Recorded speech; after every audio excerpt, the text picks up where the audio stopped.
Class 8. Let's discuss a new chapter today, that is quadrilateral. Let's focus quadrilateral, that is your chapter number 3.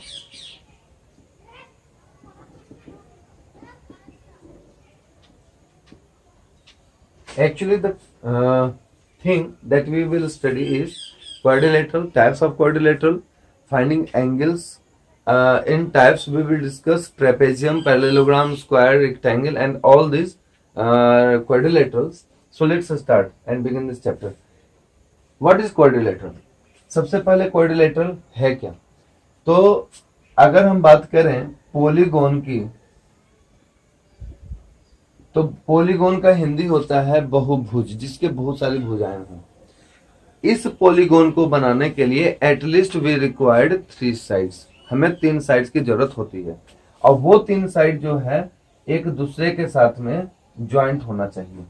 ठीक है, A B और सी, 1 2 3 side. ठीक है, अब ये तीनों साइड अलग अलग भी हो सकता है, शेप का, ये मेजरमेंट का सेम भी हो सकता है, या फिर इनका जो है सो मेजरमेंट किसी भी 2 एंगल का एक और बाकी का अलग हो सकता है ना। तो देखो, या तो ये 2 साइड बराबर होगा तो उसको आइसोसेलेस ट्रायंगल बोलते हैं, तीनों साइड बराबर होगा तो उसको इक्विलैटरल ट्रायंगल बोलेंगे। अगर हमारा कोई भी साइड बराबर नहीं है तो उस केस में वो स्केलेन ट्रायंगल कहलाता है। बात हम लोग कर रहे हैं क्वाड्रिलेटरल का, तो क्वाड्रिलेटरल है क्या? सबसे पहले व्हाट इज एन क्वाड्रिलेटरल? तो देखो, इसमें कितने साइड हैं? 4। अब चारों आपस में ऐसे लिंक्ड हैं, बिल्कुल ज्वाइंट हैं कि भाई कहीं से किसी भी प्रकार का कोई गैपिंग नहीं है। तो इस कंडीशन में क्या है कि क्वाड्रिलेटरल हो या कोई भी चीज हो, अगर उसका डेफिनेशन करना हो तो देखो, उसके लिए एक हम छोटा सा डेफिनेशन बताते हैं। An area bounded by dash line segment is called dash. ये क्या है? जरूरी थोड़ी है कि भाई वो हमेशा 3 side, 4 side, 5 side, 6 side, 8 side, न जाने कितने साइड हो सकते हैं। तो ये एक हमारा कॉमन सा जो जनरल डेफिनेशन बोलते हैं किसी भी पॉलीगॉन का, उसके लिए हमारा फिट बैठता है ये, मतलब ये definition. Let's say an area bounded by 3 line segment is called triangle, an area bounded by 4 line segment is called quadrilateral, an area bounded by 5 line segment is called pentagon, an area bounded by 6 line segment is called hexagon, an area bounded by 7 line segment is called heptagon, an area bounded by 8 line segment is called octagon and like so on। देखो, तो ये हमारा हो गया definition कि भाई किसी भी तरह से अगर डेफिनेशन लिखना हो तो एक ऐसा एरिया जिसके सभी साइड बाउंडेड किए गए हैं, कहीं से कोई गैपिंग नहीं है, ऐसा नहीं होना चाहिए, नहीं तो इधर से ठीक है। तो ऐसा एरिया जो कि सभी तरफ से बंद है, पैक्ड है, लेकिन वो साइड से होना चाहिए, ना कि वो सर्कुलर होना चाहिए, ऐसा नहीं। ठीक है, ये सर्कुलर है, तो उस तरह के एरिया को हम लोग जो बोलेंगे वो पॉलीगॉन कहलाएगा। फिलहाल हम लोग डिस्कस कर रहे हैं क्वाड्रिलेटरल का, तो an area bounded by 4 line segment is called quadrilateral.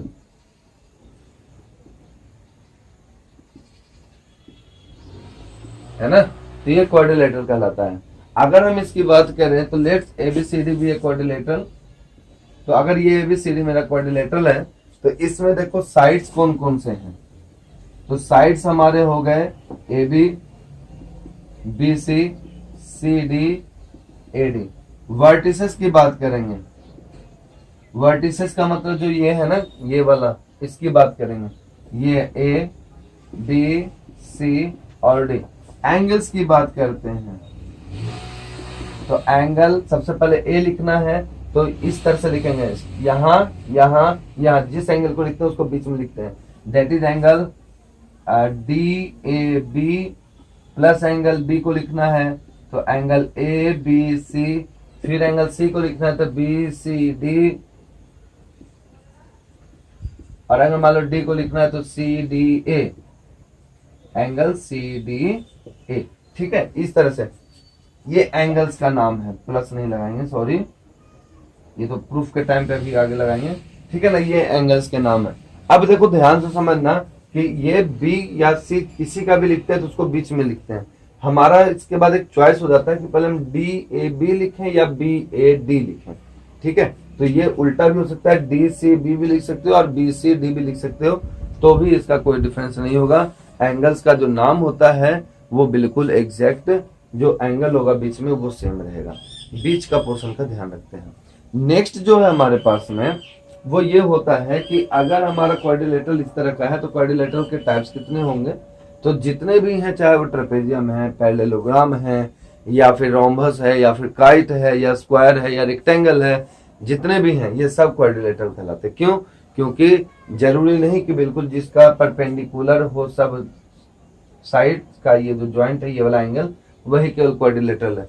Quadrilateral का सिंपल सा अर्थ है कि भाई कोई भी वैसा फिगर जो कि 4 लाइन सेगमेंट से घिरा हुआ है, that one is called quadrilateral. Let's discuss some next point. I hope this one is clear to all of you. Let's discuss some more point. देखो जो नेक्स्ट पॉइंट है ना हमारा, वो क्या कहलाता है कि इंटीरियर और exterior point in a polygon. देखना, एक्सटीरियर एंड इंटीरियर पॉइंट्स। जैसे मान लेते हैं ये हमारा कोई क्वाड्रिलेटरल है, चाहे जैसा भी फिगर ले लो, क्वाड्रिलेटरल ले लो, पेंटागन ले लो, हेक्सागन ले लो, पॉलीगॉन चाहे जो भी फिगर हो।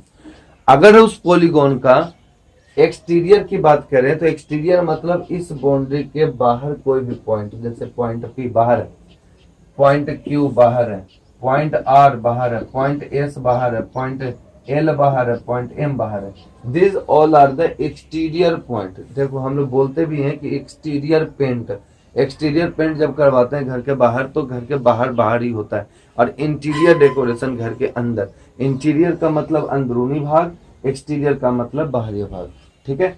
तो एक्सटीरियर पॉइंट ये सभी हो गए। इंटीरियर की बात करेंगे तो हमारा ये वाला पोर्शन ए, ये बी, ये सी, डी, ई, एफ, ये सभी पॉइंट हमारे इंटीरियर पॉइंट कहलाते हैं। तो वैसे पॉइंट जो कि पॉलीगॉन के बाउंड्री के अंदर में लाई करता है, वैसे पॉइंट को हम लोग इंटीरियर पॉइंट कहते हैं, और वैसे पॉइंट जो कि बाउंड्री के बाहर लाई करेगा उसको एक्सटीरियर पॉइंट कहते हैं। और अगर मान लो कोई पॉइंट इसके बीचों बीच हो जाए, जैसे में कि मान लो पॉइंट एम, इसके बीच एम तो ले लिए हम, क्यू ले लिए, इसको बीचे बीच है, क्यू भी ले लिए, कोई भी पॉइंट ले लो, A B C D F G ले लेते हैं, तो ये तो ऑन द पॉलीगॉन है, this point lies on the polygon है, ठीक है ना। तो एक्सटीरियर इंटीरियर ये 2 पॉइंट हमारा भी क्लियर हुआ। नेक्स्ट जो है हमारा वो क्या है, रेगुलर और इरेगुलर पॉलीगॉन, ठीक है, रेगुलर और इरेगुलर पॉलीगॉन। तो रेगुलर और इरेगुलर पॉलीगॉन का मतलब क्या होता है, देखो एक बार देखते हैं। जब रेगुलर पॉलीगॉन, तो रेगुलर पॉलीगॉन कहते हैं कि जैसे मान लो कोई भी अगर हम फिगर की बात करें, चाहे वो रेक्टेंगल की बात करें, क्वाड्रिलेटरल ले लें, पेंटागोन ले लें, हेक्सागोन ले लें, हेप्टागोन, ऑक्टागोन, डेकागोन, ना जाने कितने गोन है, बहुत सारे, जो भी लेना ले लेंगे। अगर सब उस फिगर का सभी एंगल, इंटीरियर एंगल अगर बराबर हो और उनके सभी साइड्स भी बराबर हो, तो वैसे फिगर को हम लोग रेगुलर पॉलीगॉन कहते हैं। देखो फिर से समझो, जैसे कि मान लेते हैं कि हम ये एक ऐसा वाला फिगर बनाए, और ये फिगर का क्या है, कौन सा टाइप है, ये 1 2 3 4 5, ये 5 है साइड, इसको पेंटागोन कहेंगे, ठीक है ना। अब इस पेंटागोन में कितने एंगल्स हो गए, एंगल 1 ये हो गया, एंगल 2 ये हो गया, एंगल 3 ये हो गया, एंगल 4 हो गया, एंगल 5 हो गया, ये इतने सारे एंगल्स हैं, 5 के 5। अब इन 5 का अगर मेजरमेंट हमारा बराबर हो जाए, यानी angle 1 is equal to angle 2 is equal to angle 3 is equal to angle 4 is equal to angle 5 हो जाए, और ए बी सी डी ई, ये हमारा 5 पॉइंट्स हो गया, वर्टिसेस इसको बोलते हैं। तो A B is equal to B C is equal to C D is equal to D E is equal to A ई।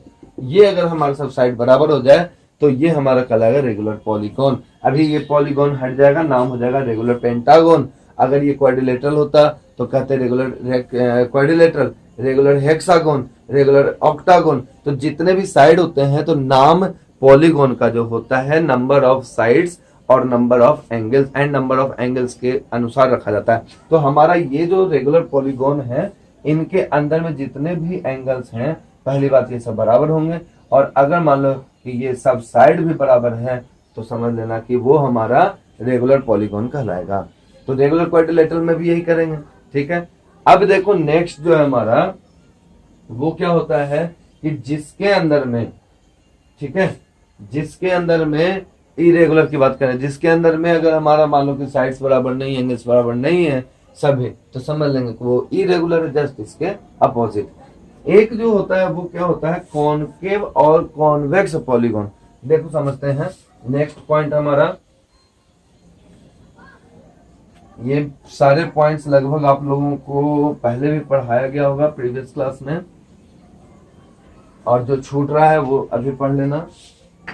क्या होता है नेक्स्ट जो हमारा कॉन्वेक्स एंड कॉनकेव पॉलीगॉन। देखो होता क्या है, कॉन्वेक्स का मतलब होता है उत्तल और कॉनकेव का मतलब होता है अवतल। ये इसका हिंदी मीनिंग हो गया। मतलब क्या होता है वो समझते हैं। जैसे कि मान लेते हैं कि हम इस तरह से हाथ, चम्मच होता है ना, स्पून की बात करें हम, तो स्पून हमारा कुछ इस तरह से होता है ना। तो इस स्पून के अंदर में जिससे चीनी उठता है, जिसमें चीनी हम उठाते हैं या कोई भी चीज उठाते हैं चम्मच में, तो वो जो गड्ढा वाला, जो गहरा वाला जो पार्ट है ना, वो कॉनकेव पार्ट कहलाता है।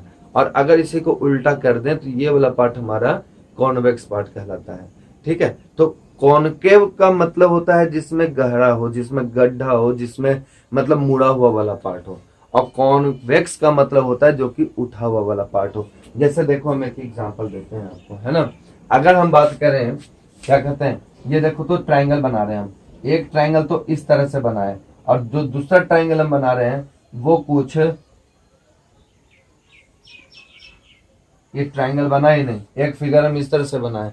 तो इसमें देखो तो ये वाला पार्ट जो है वो गहरा पार्ट है कि नहीं, डाउनवर्ड की तरफ है ना, और इसमें कोई भी वैसा डाउनवर्ड की तरफ नहीं है। अगर हम एक और भी बनाए, जैसे हम ये बना दें और हम एक और बना दें, कुछ इस तरह से बना दें ये वाला पार्ट, तो देखो तो ये वाला डाउनवर्ड है कि नहीं है।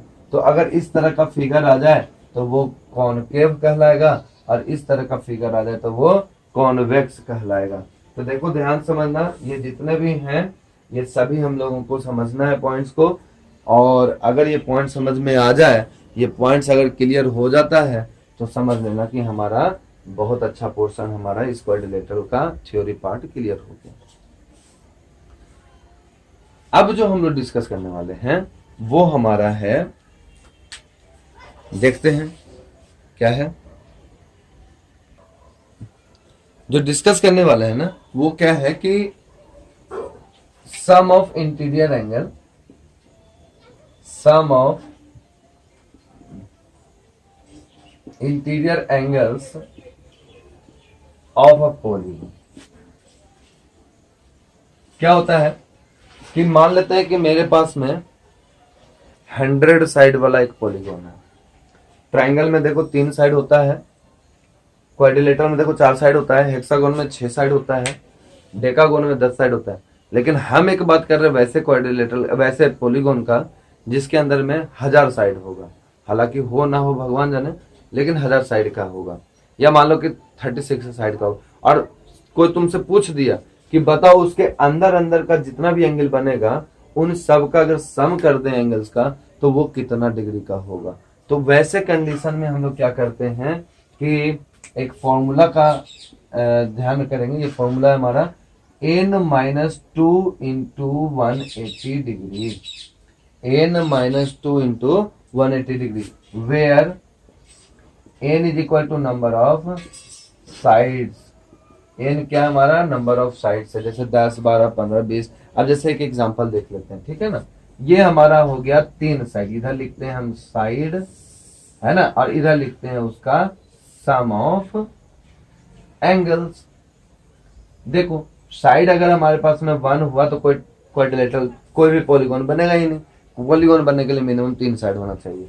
तो हमारा ये 1 और 2 नहीं होगा, साइड हो जाएगा 3। इस 3 साइड में हम क्या करेंगे कि सम ऑफ एंगल निकालना है, तो ये फॉर्मूला पे पुट करेंगे। तो क्या हो जाएगा बताना है इसको, 3 minus 2 into 180, that is 1 into 180 degree, that is equal to 180 degree. देखो ध्यान से, जब हमारे पास में 3 साइड हो उसको ट्राइंगल बोलते हैं। तो उस ट्राइंगल के केस में जो सम होगा तीनों साइड का वो 180 डिग्री होगा। देखो फिर से समझा दें, एक ट्राइंगल है मेरा ABC, तो ये वाला एंगल, ये वाला एंगल और ये वाला एंगल 1 2 और 3, ये तीनों एंगल का जो सम होगा that is equal to 180 degree. ये याद रखना। अगर मान लेते हैं कि मेरे पास में 4 साइड है, तो 4 साइड के लिए क्या करेंगे, इसी तरह से कर लेंगे, 4 माइनस 2 इंटू 180 डिग्री। तो हमारे पास ये क्या हो जाएगा, 2 इंटू 180 डिग्री, ये हो जाएगा 360 डिग्री। तो ये हो गया मेरा 360 डिग्री। और 360 डिग्री का मतलब होता है कि क्वाड्रिलेटरल है ये। कैसे, ऐसे 1 2 3 4, 1 2 3 4, ये सब 4 एंगल जितने भी हैं, angle 1 plus angle 2 plus angle 3 plus angle 4, ये सभी का सम क्या होगा, सभी का सम क्या होगा, 360 डिग्री होगा। अगर हमारे पास एक क्या बोलते हैं नंबर ऑफ साइड, अगर हम मान लेते हैं कि यहाँ 50 कर दिए, तो 50 कर दिए तो सम ऑफ एंगल्स क्या होगा, तो बस फॉर्मूला पे पुट कर देंगे। ये है हमारा, लिखेंगे 50 माइनस 2 इंटू, ऐसा करते हैं 52 ले लेते हैं ना, सॉल्व करने में आसान होगा, माइनस 2 इंटू 180 डिग्री। तो ये कितना हो जाएगा, 50 इंटू 180 डिग्री, 18 25 90 और डबल 0, यानी 9000 डिग्री जो होगा उनका सबका एंगल का सम होगा। तो देखो स्टूडेंट्स, इस तरह से हमारे पास जो आज का जो मुख्यतः जो टॉपिक है that is interior sum of angle sum of polygon is completed, and also we have completed various topics theory part of this chapter. So keep watching and we will see next video tutorial in our next class. Thank you.